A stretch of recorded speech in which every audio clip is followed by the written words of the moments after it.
Modern AI models are voracious. They operate globally, vacuuming up massive datasets from every corner of the internet into a single, unified intelligence. But the cloud is a metaphor. All that global information has to land on physical hard drives in massive server farms, and those servers exist within strictly defined national borders. That physical reality creates immediate friction. Regulators worldwide are passing laws demanding that citizen data stay within their specific jurisdictions. The technology wants to be borderless. The law demands walls. This leaves engineering teams caught in the middle. Optimize for technical agility and speed, and you risk getting your product completely banned in major markets. Training an AI model today without mapping out the geographical jurisdiction of your data is a guaranteed path to legal roadblocks and operational failure. If you try to research how to solve this, you hit an alphabet soup of regulations: the EU AI Act, NIST, ISO, OECD. The immediate panic response is assuming your company needs to perfectly adopt every single one of these frameworks by tomorrow. You don't. Compliance breaks down into two distinct paths. First, there is mandatory compliance, the strict laws you must follow to legally sell in a specific market. Second, there are voluntary frameworks, the structural blueprints you use to keep your internal operations consistent and safe. We need to decode the specific data traps that actually trigger these rules and map out exactly which standard applies to your specific business profile. Choosing a framework is a strategic business decision. You are balancing the short-term costs of modifying your engineering pipeline against the long-term liability of major lawsuits. This document shows the core issues of data sovereignty. Look at the top section here. Data localization is the legal requirement that data used to train AI models, especially personal data, must remain on servers within a country's physical borders. Adhering to localization guarantees, but it carries a steep cost. You end up duplicating server infrastructure in multiple regions, which inflates your compute costs and fragments the overall intelligence of your model.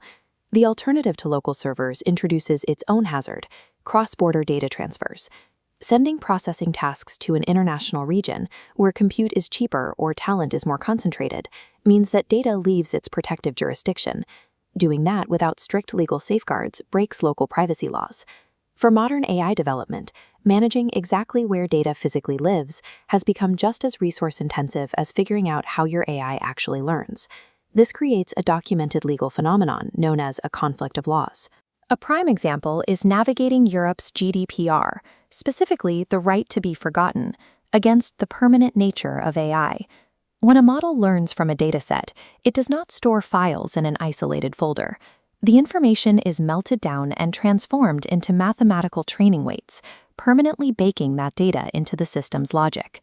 If a user exercises their legal right to delete their data, you face an engineering nightmare. You cannot simply hit a delete key inside a fully trained neural network to extract a single user's influence. The required technical fix is called machine unlearning. It is an incredibly complex, resource-heavy process of trying to make the model forget specific patterns without destroying the surrounding intelligence. If you fail to design for this conflict early on, a single withdrawn user consent could legally force you to scrap and completely rebuild a multi-million-dollar model from scratch. This table compares major frameworks at a glance, mapping how standards address data traps. Starting with the EU AI Act. This is a mandatory law with a primary goal of consumer safety, categorizing systems by tiered risk levels.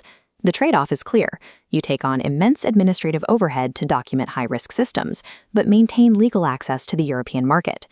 Contrast that with the NIST AI framework, which is entirely voluntary, focusing on your internal organizational processes.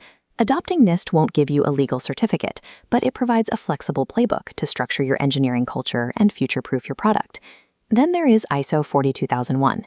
This focuses on management systems, resulting in an auditable certification of quality. Getting ISO certified requires a significant upfront financial investment to pay for rigorous external audits. However, having that badge creates a massive advantage when closing enterprise business-to-business sales. Finally, the OECD principles are broad policy guidelines meant for ethical alignment. They are essential for high-level government signaling, but won't dictate your day-to-day technical engineering. In short, mandatory laws keep your executives out of court, while voluntary frameworks keep your engineering systems from collapsing under regulatory weight. Choosing the right framework depends entirely on your company's scale and target market. Let's look at 3 distinct paths. If you are an agile startup builder, avoid the trap of expensive overcompliance.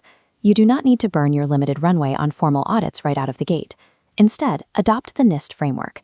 Applying its principles helps you build necessary internal data habits early, avoiding crippling technical debt without the massive costs of certification. Next is the B2B SaaS company. When you sell to large enterprises, their procurement teams will demand hard, undeniable proof of your data sovereignty practices. For you, ISO 42001 is the target. The high cost of the audit pays for itself by removing friction from your sales cycle, yielding a high return on investment. Finally, the global megacorporation. Your path points strictly to the EU AI Act. Global operators must treat the EU's strict regulations as their baseline standard. You have to solve those cross-border data transfer limitations at the foundational architecture level of your systems. Over-compliance drains your runway. Under-compliance gets you banned. Contextual alignment is your winning strategy.